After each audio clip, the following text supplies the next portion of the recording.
اعمالهم هدى، وہ لوگ جو ایمان لے آئے اور ایمان کے مطابق زندگی انہوں نے گزاری، اعمال بھی اچھے کیے، ہم ایسے لوگوں کے درمیان آپس میں محبت ڈال دیتے ہیں۔ وہ لوگ جو ایمان لے آئے، اللہ کو ایمان لیا، رسول اللہ کو سچا رسول مانا، جتنے نبی اللہ نے بھیجے جس زمانے میں بھیجے سب اللہ کے بندے، سچے رسول، سچے نبی، جو کتابیں اللہ کی طرف سے اتری وہ سب اللہ کی طرف سے آسمانی کتابیں، ہمارا ان پر عقیدہ اور ایمان، اللہ کے فرشتے ہیں، جنت ہے، جہنم ہے، مرنا ہے، مرنے کے بعد کی دوبارہ کی زندگی، جو ان تمام باتوں پر ایمان لایا اور ان تمام باتوں پر ایمان لانے کے بعد جو اس ایمان کا تقاضا ہے کہ اب اللہ اور اس کے رسول کی غلامی جب تم نے اختیار کی ہے تو اب تمہارا ایک ایک قدم انہی کی کہنے کے مطابق گزرے، ایک ایک لمحہ بھی تمہارا اللہ کی یاد، رسول اللہ کی اطاعت کے بغیر نہ گزرے۔ یہ قرآن گائیڈ بک ہم نے دے دی ہے، اس کو سامنے رکھو اور اسی کے مطابق زندگی گزارتے چلے جاؤ، یہی وہ اعمال صالحہ ہے۔ اگر یہ کسی سماج میں پیدا ہو جائیں، قرآن کہتا ہے سیجعل لهم الرحمن ودا، کہ ہم ان لوگوں کے درمیان آپس میں محبت بھر دیتے ہیں، پھر کوئی شکایت نہیں ہوتی ہے شوہر کو بیوی سے، پھر کوئی شکایت نہیں ہوتی ہے باپ کو بیٹے سے یا بیٹے کو باپ سے، جب آپس میں محبتیں ہوتی ہیں اتحاد خود بخود ہو جاتا ہے۔ اختلاف، انتشار اور ٹوٹ اور پھوٹ اور دشمنی اور عداوت اور نفرتیں تو وہاں ہوتی ہے جہاں محبت نہیں، لیکن جس سماج میں جن لوگوں میں محبت ہو اس محبت کے نتیجے میں اس قسم کی چیزیں جو سماج کو توڑنے والی ہوں وہ جنم لے ہی نہیں سکتی۔ قرآن کریم نے ایک جگہ یہودیوں اور عیسائیوں کے تعلق سے ایک بات بیان کی ہے، اور قرآن کے بارے میں ایک بات ہم سب یہ سمجھ لیں، بار بار یہ بات کہی ہے، ایک بار پھر سمجھ لیں اس بات کو کہ عام طور پر ہم مسلمانوں کا ذہن یہ بن گیا ہے کہ قرآن صرف ایک قصے کہانی کی، نعوذ باللہ، تعویذ گنڈے جھاڑ پھونک کی بس کتاب ہے، کوئی مر جائے تو بس سورہ یاسین پڑھوا لیجیے، کوئی مر جائے کسی کو تو اس کی قبر پہ جا کر کے 40 دن تک قرآن پڑھوا لیجیے، یا گھر میں کوئی پریشانی ہے تو سورہ بقرہ پڑھوا لیجیے، یا اسی طریقے سے کوئی بیمار ہو گیا ہے تو اس پر پڑھ کے دم کر دیجیے۔ بہت سے موقعوں پر ایسا ہوتا ہے کہ بہت سے لوگ آتے ہیں کہ مولانا یہ آیت یا نار کونی بردم و سلام علی ابراہیم یہ کس بیماری میں کام آتی ہے؟ والکاظمین الغیظ والعافین عن الناس یہ والی آیت کس بیماری میں کام آتی ہے؟ جسے لگتا ہے کہ قرآن نہ ہو گیا کسی حکیم کا لکھا ہوا ایک نسخہ ہو گیا، قرآن اس چیز کے لیے آیا ہی نہیں، اس کا اس سے کیا لینا دینا؟ قرآن میں تو الف لام میم ذالک الکتاب لا ریب فیہ ھدی للمتقین، کوئی شک اور شبہے کی گنجائش اس میں نہیں ہے، یہ متقی اللہ سے ڈرنے والوں کے لیے یہ ایک گائیڈ بک ہے، ہدایت نامہ ہے۔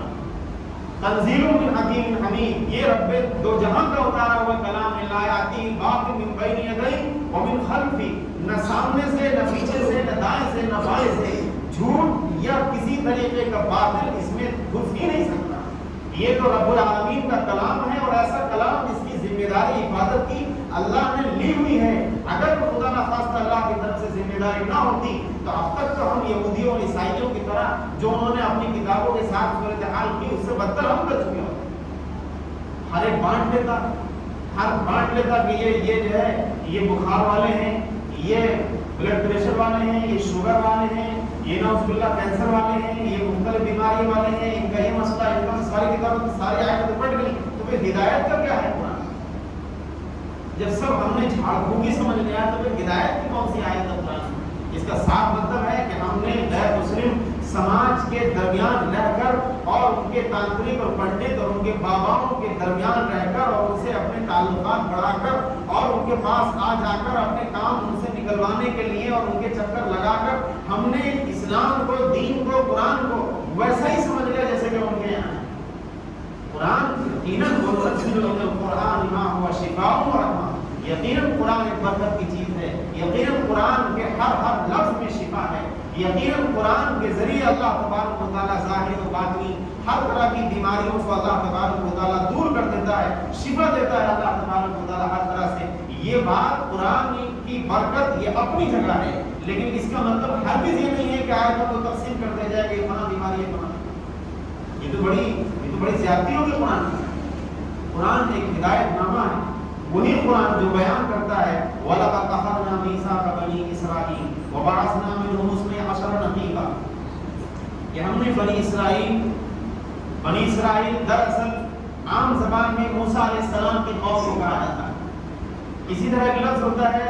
اہل کتاب. اہل کتاب کہا جاتا ہے وہ لوگ جن کو کتاب دی گئی. قرآن سے پہلے جو کتابیں نازل ہوئی توریت موسیٰ علیہ السلام پر نازل ہوئی, انجیل عیسیٰ علیہ السلام پر, زبور داؤد علیہ السلام,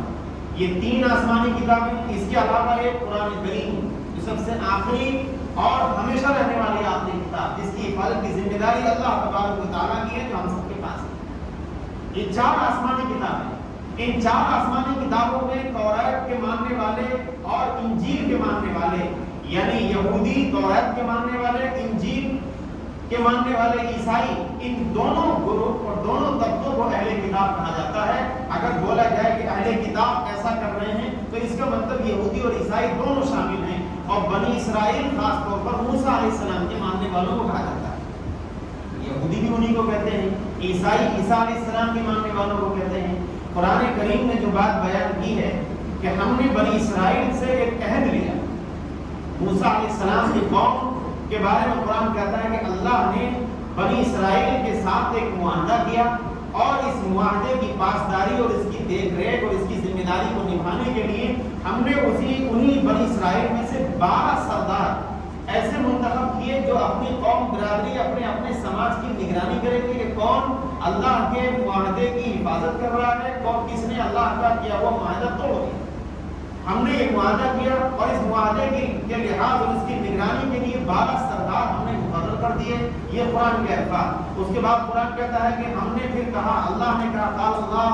اللہ نے کہا انی معکم, اے لوگوں میں تمہارے ساتھ ہوں, میری مدد تمہارے ساتھ ہے اگر تم 5 باتوں پر ایمان لے آؤ. میرا تم سے معاہدہ ہے, اس معاہدے کی 5 دفعات ہیں موٹی موٹی. ان 5 دفعات میں ان 5 چیزوں پر اگر تم نے پابندی سے عمل کیا اور ان کو اپنا لیا تو میرا معاہدہ, میرا وعدہ تم سے یہ ہے کہ انی معکم, میں تمہارے ساتھ. نمبر 1 لئن اقمتم الصلاۃ, نمبر 1 نماز تم قائم کرو گے,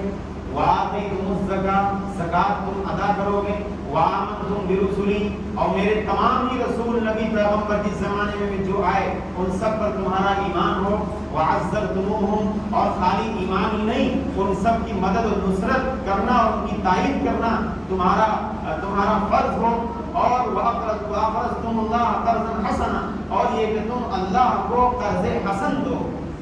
پہلی چیز نماز کا قیام, دوسری چیز زکات کی ادائیگی, تیسری چیز جتنے بھی نبی